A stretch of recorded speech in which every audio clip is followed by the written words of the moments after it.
Bomb bay doors open. Bombs away! June 4th, 1943, Railroad Street, Mexia, Texas. The pencil trembled slightly as Unteroffizier Werner Burkhardt wrote in his hidden diary, recording words that would have earned him solitary confinement if discovered by his own officers. The Americans must be lying to us. No nation could possess such abundance while fighting a war on two fronts. Through the train window, he had just witnessed something that contradicted 3 years of Nazi propaganda. Electric lights blazed from every farmhouse, every street corner, every shop window, an endless constellation of electricity stretching across the Texas plains at 10 o'clock at night. In Germany, blackout regulations had plunged the Reich into darkness since 1940. Even before the war, rural electrification reached barely 20% of German farms. Yet here, in what Nazi propaganda had described as a decadent, collapsed America, electricity flowed like water. 1,850 veterans of Erwin Rommel's Afrika Korps stepped down from the passenger train, not cattle cars, not freight wagons, but cushioned Pullman coaches with dining services and sleeping berths. The entire population of Mexia had turned out to witness their arrival. What none of them knew was that this moment would trigger the most profound psychological transformation in modern POW history, a systematic demolition of Nazi ideology through the sheer display of American industrial capacity. The mathematics of Allied victory were being written not in battle plans, but in production statistics that would soon shatter every assumption these soldiers carried about their enemies, their homeland, and their cause. The collapse had begun on May 13, 1943, in Tunisia. General Jürgen von Arnim, Rommel's replacement, surrendered along with approximately 250,000 to 275,000 German and Italian soldiers. The numbers varied as scattered units continued surrendering over several days. The Wehrmacht's most experienced desert fighters, men who had driven the British back to Egypt, who had earned the grudging respect of Montgomery himself, were suddenly prisoners. Among them was Hauptmann Friedrich Radke, holder of the Iron Cross First Class, veteran of the France campaign, wounded twice in North Africa. His diary, discovered decades later in the National Archives, would provide historians with the most detailed account of the psychological impact of American captivity on German soldiers.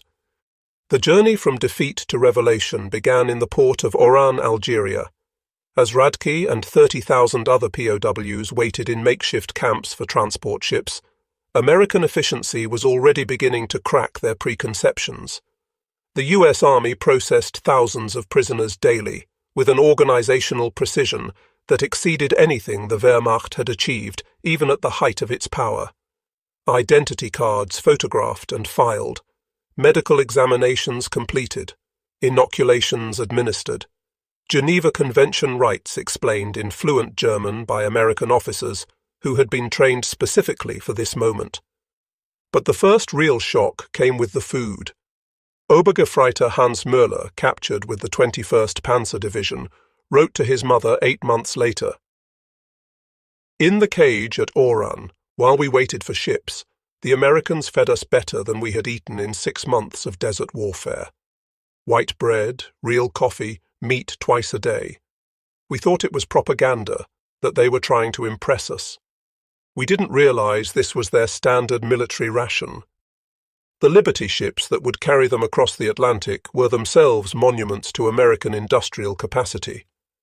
The SS Robert E. Peary had been built in 4 days, 15 hours, and 29 minutes at Kaiser Shipyards in Richmond, California, a fact that would have been dismissed as impossible propaganda if the Germans had known it.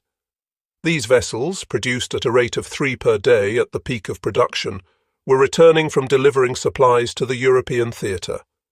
Rather than sail back empty, they carried human cargo, up to 30,000 POWs per month by summer 1943. The 2-week Atlantic crossing in July 1943 provided the second phase of psychological demolition. Feldwebel Kurt Zimmermann of the 90th Light Division kept a detailed account that survived in letters to his family after repatriation. The ship's crew, he noted, disposed of more food waste each day than his entire company had received in weekly rations during the final months in Africa. The American sailors threw away half-eaten steaks, whole loaves of bread, gallons of milk that had sat too long, Zimmerman wrote.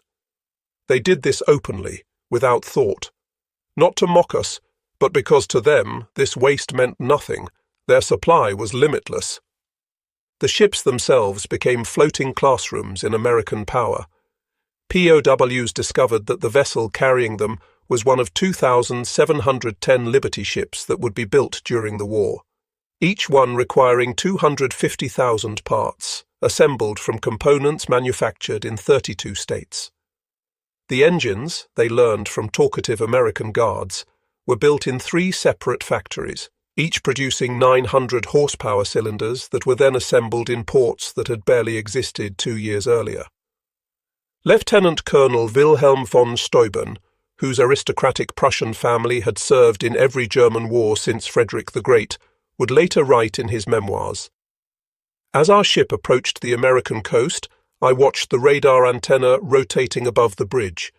This technology, which we believed only we and perhaps the British possessed in limited quantities, was standard equipment on a cargo vessel.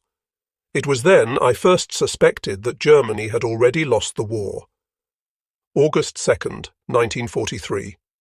Norfolk Naval Base, Virginia.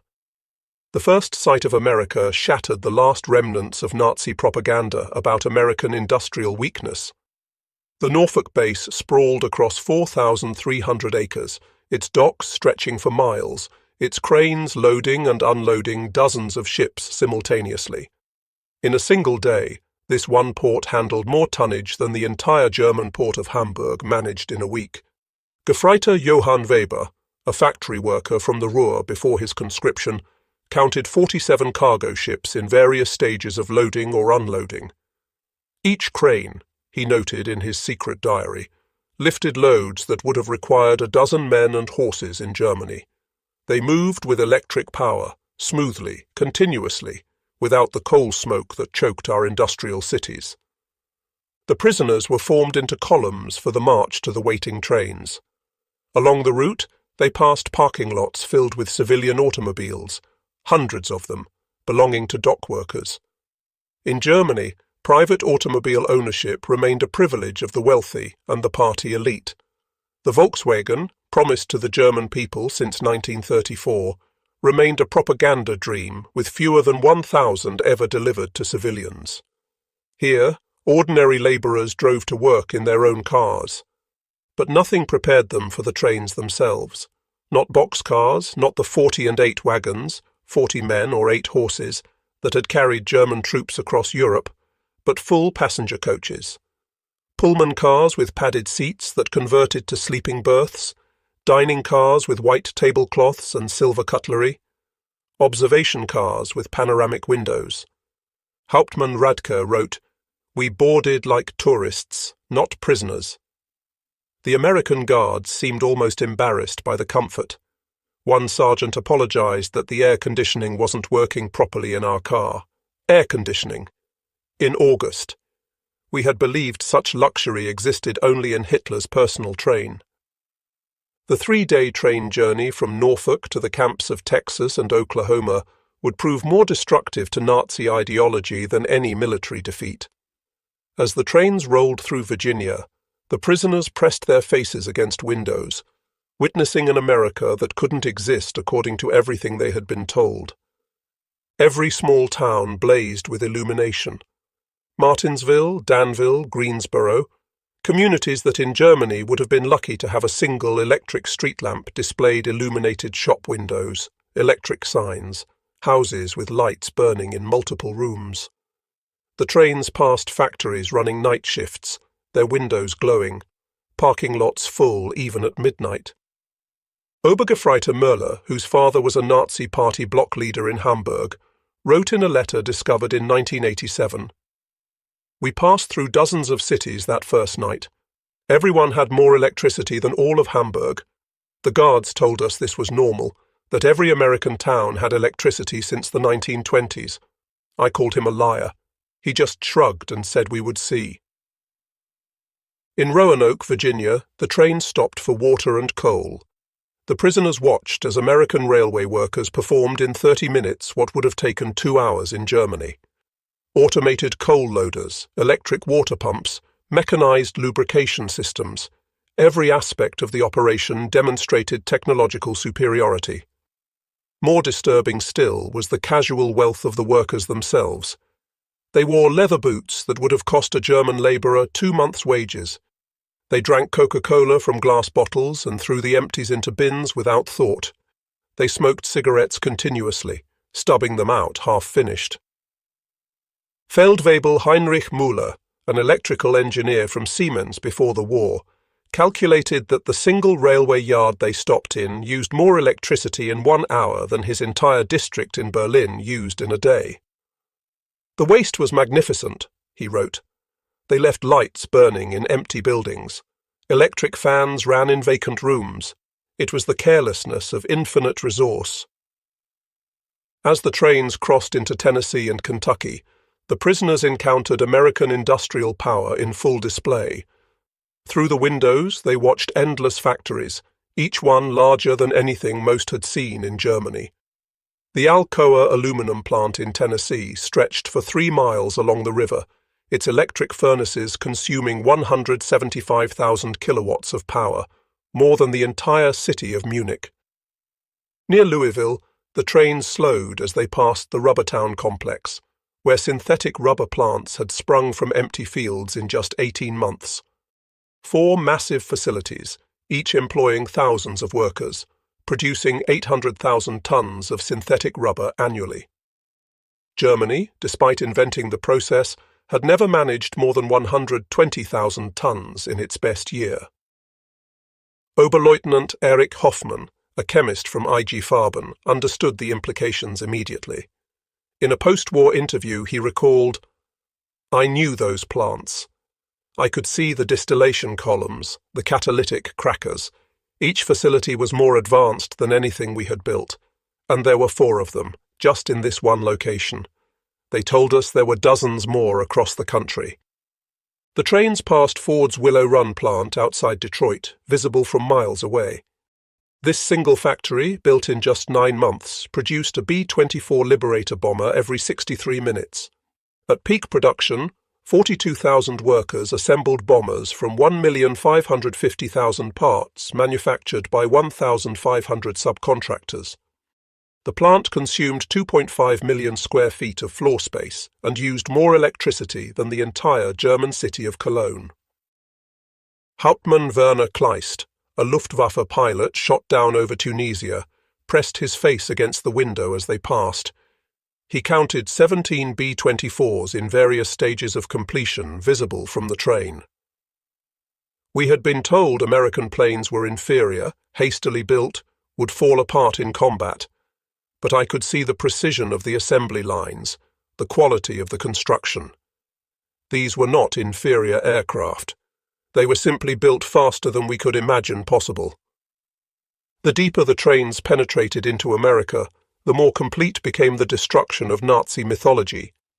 In St. Louis, they crossed the Mississippi River on the Eads Bridge, while below them barges carried more grain than the entire German harvest of 1942. The prisoners could see grain elevators stretching along both banks, each one holding enough wheat to feed a German city for months. Unteroffizier Karl Schmidt, a farmer's son from Bavaria, wrote in his diary, "The Americans transport food as we transport ammunition, in endless quantities, without concern for loss. I watched them loading a single barge with enough wheat to feed my entire village for 5 years. The crane operator was eating a sandwich with meat thicker than our weekly ration."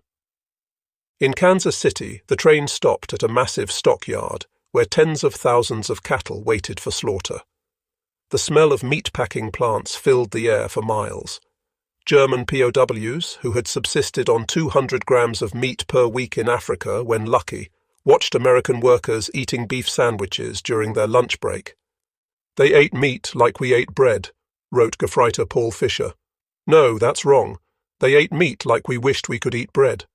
The guard bought us hamburgers from a stand near the station. Meat, cheese, vegetables, on white bread for 15 cents. He bought 20 of them without thinking, paid with a single dollar bill. This was not special. This was their normal food. The arrival at the camps themselves provided the next level of cognitive demolition. Camp Hearn, Texas, built in just 4 months, housed between 3,000 and 4,800 prisoners in conditions that exceeded what most had known as civilians. Wooden barracks with electric lights, flush toilets, hot showers, and steam heat. Each building constructed with more lumber than entire German villages possessed. The camp hospital astounded the medical personnel among the prisoners. Oberarzt, Lieutenant Colonel, Dr. Friedrich Bauer, Chief Surgeon of the 164th Light Division, found himself in a facility better equipped than most German civilian hospitals. X-ray machines, surgical equipment, pharmaceutical supplies that had been unavailable in Germany since 1941, all standard provision for enemy prisoners. They had penicillin, Dr. Bauer would later testify, this miracle drug that we had only heard rumors about. They used it freely, even on prisoners with minor infections. German soldiers were dying for want of basic sulfur drugs, and the Americans were giving us their most advanced medicine without hesitation. The camp kitchen became another classroom in American prosperity. Prisoners assigned to cooking duties discovered walk-in refrigerators, electric mixers, automated dishwashers, and gas ranges that could prepare meals for 5,000 men. The daily ration included fresh milk, eggs, meat, vegetables, and white bread, quantities that German civilians hadn't seen since 1939. Feldwebel Otto Krebs, a former hotel chef from Munich, wrote, "Today we threw away more food than my family has seen in 3 years. Not spoiled food, simply excess. The American regulations require we prepare 10% more than needed to ensure every prisoner receives full rations. The surplus is discarded. I wept as I threw perfectly good bread into the garbage." By September 1943, the labor shortage in American agriculture led to the employment of POWs in fields and factories across the country. This decision, driven by necessity, would prove more destructive to Nazi ideology than any propaganda program could have achieved. Groups of prisoners were trucked daily to work sites, traveling through the American heartland without blindfolds or restricted routes. They saw everything: the endless fields of corn and wheat, the factories running 3 shifts, the shops full of goods, the parking lots full of cars, the houses with refrigerators and radios. At a cotton gin outside Houston, Unteroffizier Herbert Lang watched a single machine process more cotton in 1 hour than his entire village could have handled in a month using traditional methods. The gin was powered by electricity from the Colorado River Authority, part of a rural electrification program that had brought power to 90% of Texas farms by 1943. The farmer who owned the gin was nobody special, Lang recorded. Not aristocracy, not a party member, just a farmer. Yet he had electricity, running water, a truck, a car, and a tractor. His workers, including the Negroes, ate lunch from boxes containing more food than German workers received in a week. And this was normal. Every farm we passed was the same. In Nebraska, prisoners worked in sugar beet fields, witnessing agricultural mechanization that defied comprehension. A single combine harvester, they learned, could do the work of 100 men. The fields stretched to the horizon, each one larger than entire German counties. The farmers spoke casually of yields that would have been fantasy in Germany, 60 bushels of wheat per acre compared to Germany's 30 on the best land. Gefreiter Wilhelm Hoffmann, working on a farm outside Scottsbluff, wrote, "The farmer's son, a boy of 16, drove a tractor worth more than everything my father had earned in his lifetime." When I mentioned this, the boy laughed and said it wasn't even a particularly good tractor. His father was waiting for a new model from John Deere that would be even better. The most devastating revelations came to those prisoners who worked near or in American factories.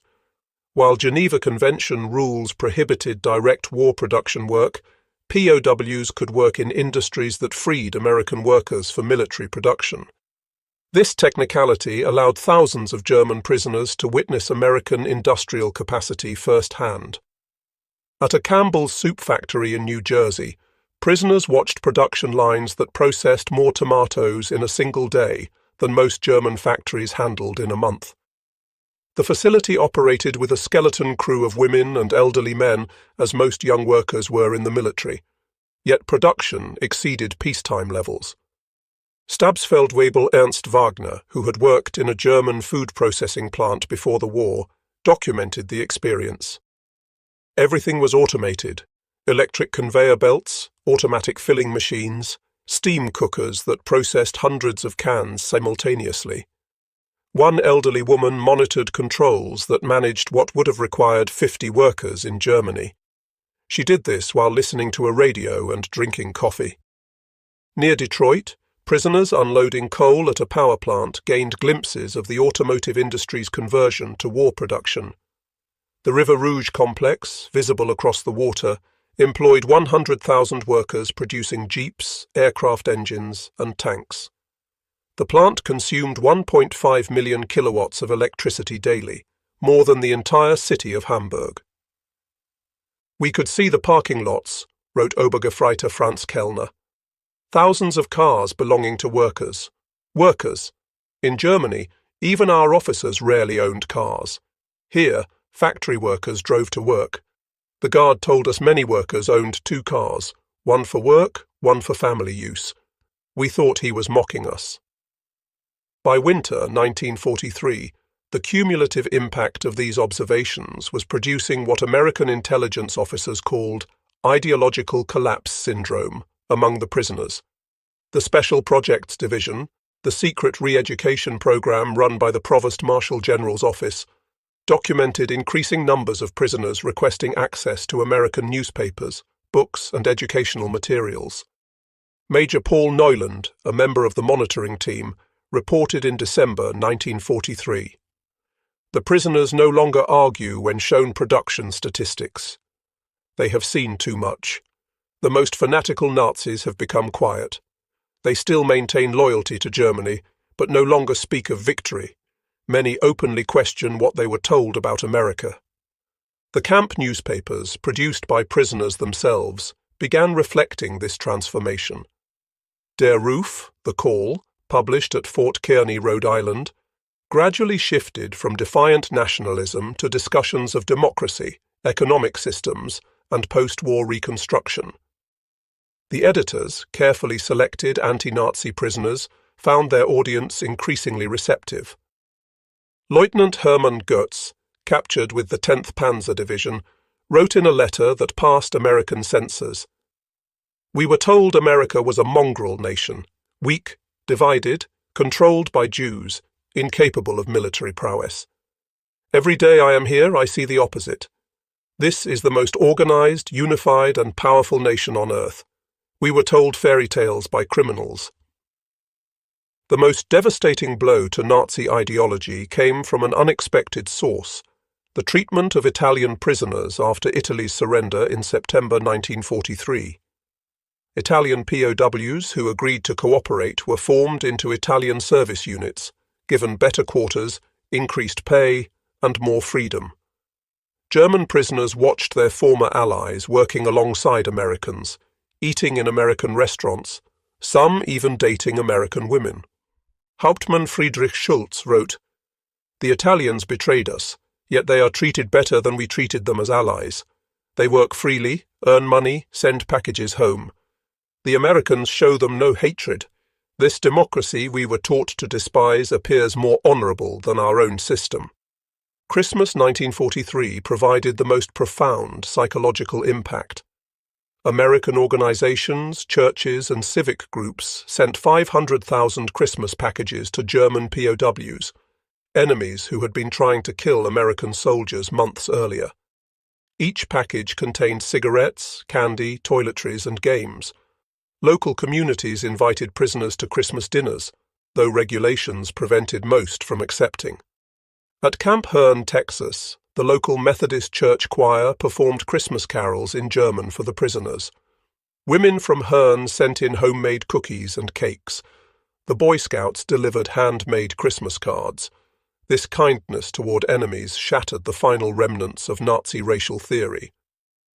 Oberleutnant Walter Müller, whose brother had died in the bombing of Hamburg, wrote, "They know we are their enemies. Many have sons and husbands fighting against our armies. Yet they show us Christian charity, not propaganda, but genuine kindness. What kind of people treat enemies this way? Only those absolutely certain of victory and secure in their power." The Christmas feast itself defied comprehension. Turkey, ham, mashed potatoes, gravy, vegetables, pies, ice cream, quantities of food that Germany hadn't seen since before the First World War. The prisoners ate until they were sick, unable to comprehend such resources being lavished on enemies. "We ate like kings," wrote Feldwebel Hans Richter. "Better than German generals eat, better than party leaders." And this was not special. The guards told us this was a normal American Christmas dinner, that every American family was eating the same meal. If they can feed prisoners this way, what must their own soldiers eat? By early 1944, over 40,000 German prisoners were enrolled in educational programs. They studied English, American history, mathematics, and sciences. The University of Chicago provided correspondence courses. Stanford University sent professors to lecture on democracy and economics. The thirst for knowledge was insatiable. Prisoners who had been told Americans were cultureless barbarians discovered libraries with millions of books, universities that welcomed all social classes, scientific research that led the world. They read American newspapers freely, comparing multiple viewpoints, something impossible in Nazi Germany. Hauptmann Dr. Wilhelm von Braun, a physicist conscripted from the Kaiser Wilhelm Institute, attended lectures on atomic physics at Camp Shelby. He later wrote, "American professors, including Jewish refugees from Germany, taught us without hatred. They spoke of science as universal, belonging to all humanity. They were years ahead of German research, and they shared knowledge with enemies. This generosity of spirit was incomprehensible to minds shaped by Nazi ideology. The camp theaters showed American films, not propaganda, but regular Hollywood productions. Prisoners watched Gone with the Wind, seeing a depiction of American defeat and recovery that resonated with their own situation. They saw The Grapes of Wrath, amazed that Americans would show such self-criticism to enemies. They hide nothing," wrote Lieutenant Joseph Kramer. "They show their problems, their failures, their conflicts. Yet this honesty makes them stronger, not weaker. In Germany, such criticism would mean death. Here it is considered patriotic." Spring 1944 brought expanded prisoner labor programs as American production reached its peak. German POWs worked in canneries, mills, and fabrication plants, witnessing the full might of American industrial capacity. The numbers told a story that no propaganda could counter. At the Higgins boat factory in New Orleans, prisoners unloaded steel that would become landing craft for D-Day. They watched as workers assembled 700 boats per month, each one requiring 20,000 parts. The factory employed 20,000 workers, including thousands of women who operated cranes, welded hulls, and managed production lines. Stabsfeldwebel Kurt Zimmermann wrote, "Women doing men's work, Negroes operating complex machinery, teenagers running drilling equipment, everything, we were told, was impossible in a democracy. Yet production never stopped. 3 shifts, 24 hours, 7 days a week. They produced more boats in a month than our entire Navy built in a year." At Republic Steel in Ohio, prisoners witnessed the production of 10,000 tons of steel daily. The blast furnaces ran continuously, fed by endless trains of iron ore from Minnesota and coal from Pennsylvania. The scale defied German comprehension. This single plant produced more steel than the entire Ruhr at its peak. "I worked at Krupp before the war," wrote Obergefreiter Paul Hartmann. "I thought I understood industrial production, but this was beyond imagination. They wasted more steel in spillage than we could produce. The workers complained about overtime while producing quantities we couldn't achieve with slave labor and double shifts. The summer 1944 harvest provided the final demolition of Nazi propaganda about American weakness. German prisoners worked across the Midwest, witnessing agricultural production that could feed the world. In Kansas, they watched wheat harvests where single farms produced more grain than entire German provinces. Combines moved across fields like ships across an ocean of gold, each one harvesting 100 acres per day. The grain elevators they filled could hold more wheat than Germany imported in an entire year. Unteroffizier Franz Weber, a farmer from East Prussia, wrote, "One American farmer with machinery does the work of 100 German farmers. They showed me aerial photographs of the wheat fields, thousands of square miles of grain. They could lose half their harvest and still have more than all of Europe combined." In California's Central Valley, prisoners picked fruit in orchards that stretched beyond the horizon.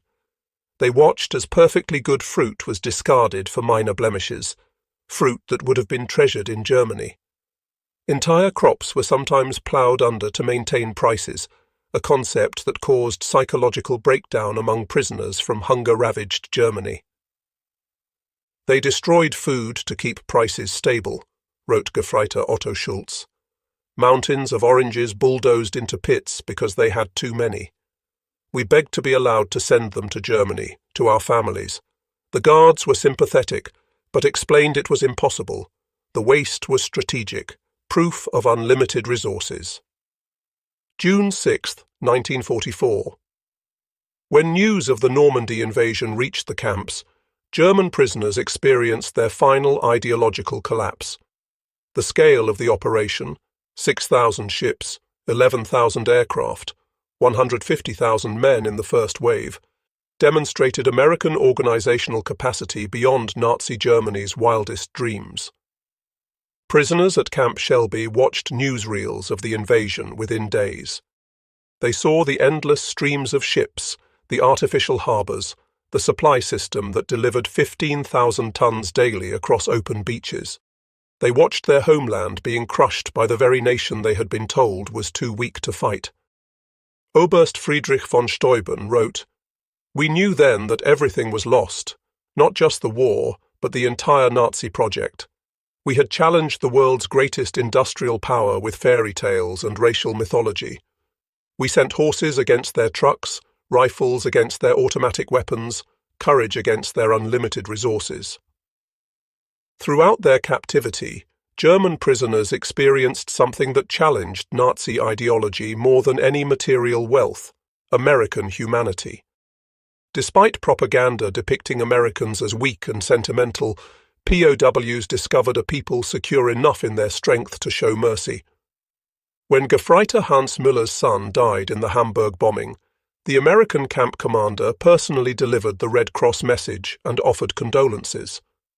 When Lieutenant Paul Fisher's wife wrote that she was struggling to feed their children, American church groups sent food packages to her in Germany, enemy civilians in a nation America was actively bombing. They separated the German people from the Nazi regime, wrote Hauptmann Otto Kleist. They said they were fighting Hitler, not Germans. This distinction, which seemed like propaganda, proved genuine. They prepared us to rebuild Germany after the war, not to destroy it. The medical treatment particularly affected prisoners. German doctors worked alongside American medical staff, learning new techniques, using advanced equipment. Prisoners received operations that would have been available only to the elite in Germany. Mental health treatment, virtually unknown in the Wehrmacht, was provided to traumatized soldiers. Dr. Friedrich Bauer wrote, "They treated attempted suicides with counseling, not punishment. Prisoners with mental breakdowns received therapy, not beatings. This humanity toward enemies revealed a strength we never understood, the confidence of true power." By March 1945, the secret re-education program had produced remarkable results. Over 25,000 prisoners had volunteered for democracy courses. The camp newspapers published articles about constitutional government, free markets, and civil rights. discussion groups debated Germany's future after the war. The programme's success exceeded all expectations. Prisoners who had arrived as fanatical Nazis were writing essays about democratic reconstruction. Officers who had sworn oaths to Hitler were planning how to implement American agricultural methods in post-war Germany. "We became missionaries for democracy," admitted Oberst Hermann Göring, no relation to the Reichsmarschall, in a 1975 interview. "Not through coercion or propaganda, but through observation. We saw it work. We saw ordinary people living better than German aristocracy. We wanted that for Germany." The transformation was so complete that American authorities worried about prisoners being too enthusiastic about American ways. Some requested to stay in America after the war. Others married American women they met through prison correspondence programs. Thousands would eventually emigrate to America in the 1950s. April 1945 brought the final revelation.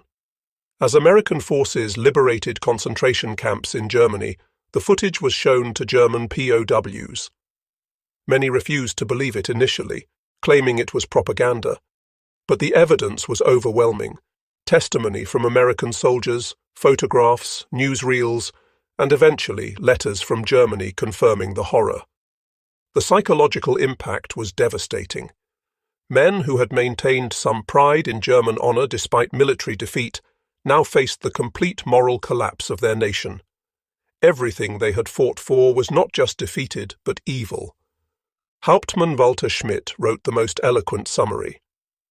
"We thought we were warriors for a great cause. We discovered we were tools of criminals.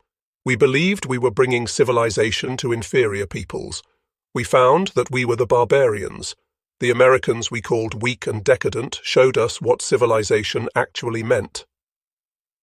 As the war ended in May 1945, German POWs faced repatriation with mixed emotions. They had witnessed an America that contradicted everything they had believed. They had eaten better as prisoners than as soldiers. They had been treated with more dignity by enemies than by their own government. The last months of captivity were spent preparing for return to a destroyed Germany. American authorities provided vocational training, agricultural education, and political instruction. Prisoners learned about the Marshall Plan before it was announced, understanding that America would rebuild rather than punish Germany. "They prepared us to rebuild our country," wrote Oberst Friedrich von Steuben. "They gave us skills, knowledge, hope. They transformed defeated soldiers into future citizens." This generosity from victors was incomprehensible to minds shaped by Nazi vindictiveness. Between 1945 and 1946, 371,683 German POWs were repatriated from American camps. They returned to a Germany divided, destroyed, and destitute.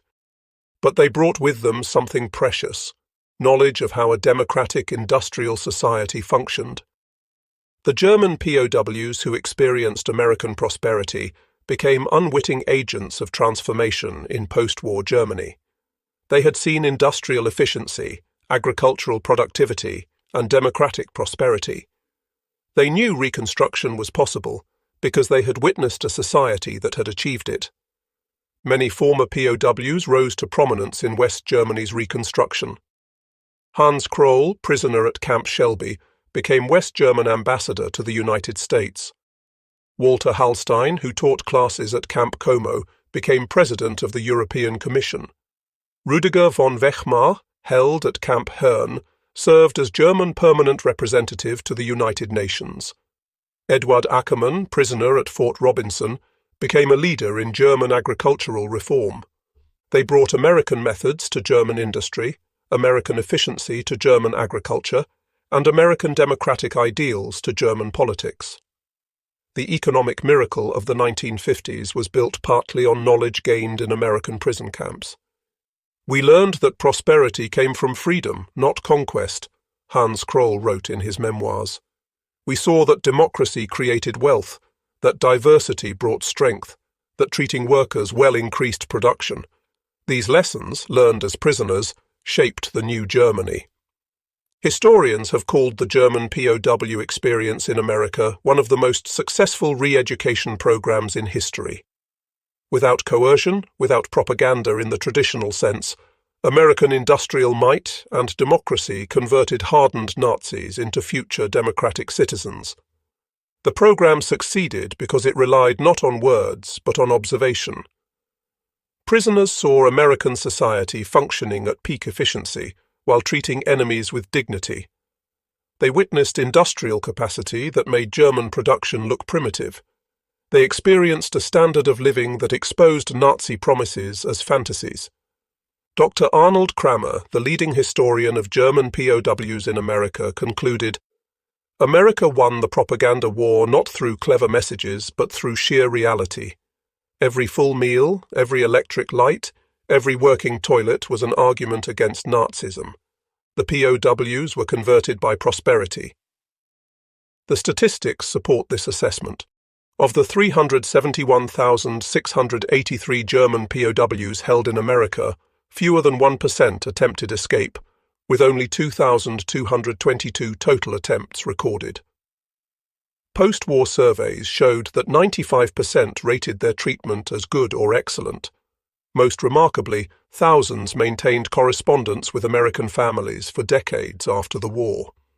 In 1985, on the 40th anniversary of the war's end, surviving German POWs held a reunion in Austin, Texas. Over 500 former prisoners returned to America, many bringing their families to show them where their transformation had begun. Former Obergefreiter Hans Wecker, who had been held at Fort Robinson, Nebraska, and later returned to become a physician in Georgetown, Maine, spoke at the reunion. Life in the camps was a vast improvement for many of us who had grown up in cold water flats in Germany. We discovered running water, central heating, and abundant food. But more than that, we discovered dignity. Former Stabsfeld-Weibel Kurt Meyer, who had worked on farms in Iowa, added, "The farmers treated us not as enemies, but as young men far from home. They shared their meals, their knowledge, sometimes their homes.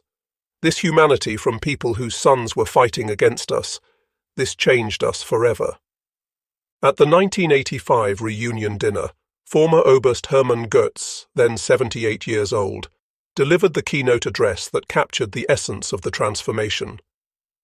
"We came to America as enemies, as Nazis, as believers in a lie. We left as friends, as Democrats, as men who had seen the truth. America showed us that strength comes not from conquest, but from production, not from hatred, but from diversity, not from tyranny, but from freedom. We witnessed the arsenal of democracy at full production. We saw farmers who produced food for the world, workers who built the tools of victory, and citizens who treated enemies with dignity. We learned that America's true weapon was not its bombs or tanks, but its inexhaustible capacity for creation and its unshakable confidence. We returned to Germany with a mission to build a society that could create rather than destroy, that could prosper through peace rather than war. The Germany that rose from the ashes was built on lessons learned in American prison camps. We, who came as conquerors, left as students. To America, from your former enemies, now your friends, thank you for showing us the way." The auditorium erupted in standing ovation, Americans and Germans together, former enemies united in recognition of a transformation that had seemed impossible when those first trains rolled into Texas in June 1943. The magnitude of the German POW experience in America can be measured in stark statistics that reveal both the scale of the operation and its remarkable success. Camp infrastructure. Over 500 camps across 45 states, every state except Nevada, North Dakota, and Vermont. 175 main camps with 325 branch camps. Camps built to house from 250 to 12,000 prisoners each.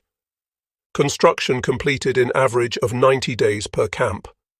Prisoner population, 371,683 German POWs, part of 425,871 total Axis POWs. Peak population in May 1945, average of 20,000 new arrivals monthly in 1943, 30,000 monthly after D-Day, 60,000 monthly in final months of war. Labour contribution, 14 million man-days of agricultural labour, 100 million board feet of lumber processed, $230 million in labour value, 1940s dollars. 80 cents daily wage per prisoner. Prisoners filled critical labour shortages in 46 states. Escape statistics, only 2,222 escape attempts from over 371,000 prisoners, 0.6%. 0 successful permanent escapes. Most escapees recaptured within 24 hours.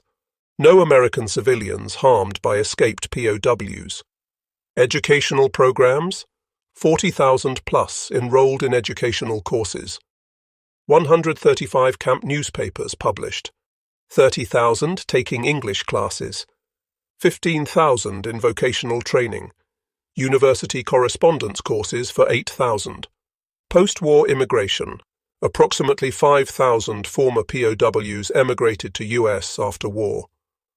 12,000 plus maintained correspondence with American families. Average correspondence duration, 31 years. Many returned as tourists or business partners. Treatment assessment, 95% rated treatment as good or excellent. 74% believed captivity positively changed their worldview. 61% expressed interest in learning about democracy. Less than 10% maintained strong Nazi beliefs by 1945. The German POWs who experienced American industrial might didn't just witness history, they were transformed by it.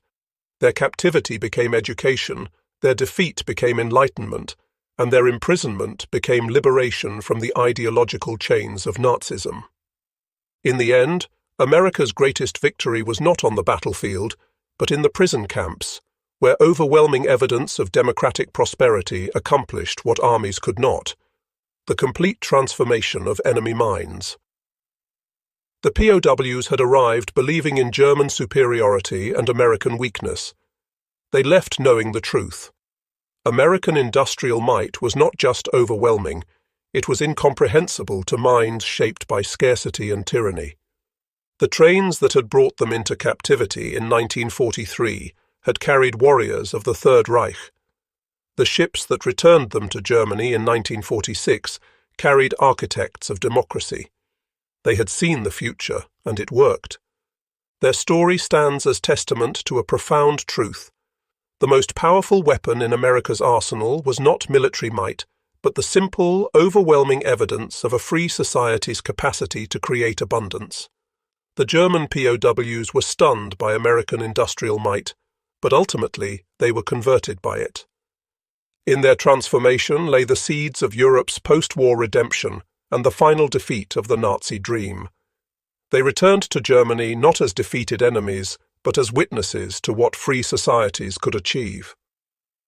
The economic miracle that transformed West Germany in the 1950s was built on foundations laid in American prison camps, where enemy soldiers learned that prosperity came not from conquest, but from freedom, not from racial superiority, but from human dignity, not from totalitarian control, but from democratic cooperation.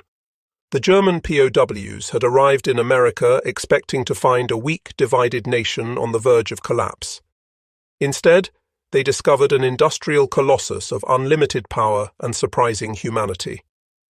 They had come as prisoners of war, but left as witnesses to the arsenal of democracy at its absolute peak. In their awe at American abundance lay the psychological seeds of the Atlantic Alliance, the Marshall Plan, and the democratic reconstruction of Germany. They had seen America, and they would never be the same. Their children would grow up in a democratic Germany allied with the United States, a partnership built on the transformation that began when 1850 Africa Corps veterans stepped off a train in Mexia, Texas, and discovered that everything they believed was wrong. The story of German POWs in America is ultimately a story of redemption through revelation. It proves that sometimes the greatest victories are won not through destruction, but through demonstration, Not through propaganda, but through prosperity. Not through hatred, but through humanity. The German soldiers who witnessed American industrial might became the unwitting ambassadors of democracy, carrying back to their homeland the seeds of transformation that would bloom into one of history's most successful reconstructions. Their journey from Nazi warriors to democratic citizens remains one of the most remarkable transformations in modern history, accomplished not through force, but through the overwhelming evidence of what free people could achieve when they worked together.